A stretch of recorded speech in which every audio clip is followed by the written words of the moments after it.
ప్రహ్లాదుడు గురువుని చూచి ఇంకా ఇలా అన్నాడు.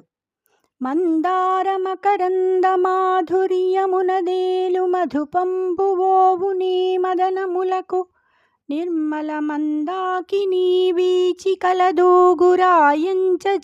తరంగిణులకు లలిత రసాల పల్లవ ఖాదియై చొక్కు కోయిల చేరు నీ కుటజములకు పూర్ణేందు చంద్రికా స్ఫురిత చకోర కంబరుగునీ సాంద్ర నీహారములకు అంబుజోదర దివ్య పాదార వింద చింతనామృత పాన విశేషమత్త చిత్తమేరీతి నితరంబుజేర నేర్చు వినుత గుణశీల మాటలు వేయునీలా.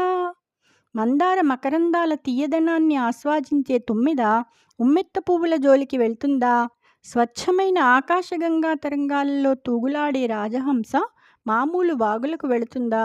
అందమైన మామిడి చిగుళ్లను మేసే కోయిల కొండమల్లెల వద్దకు వెళుతుందా?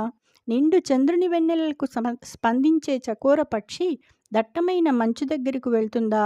అలాగే శ్రీహరి పాదారవింద ధ్యానామృతాన్ని పానం చేసి మిక్కిలిగా మత్తిల్లిన చిత్తం ఇతర విషయాల మీదికి ఎలా వెళ్తుంది?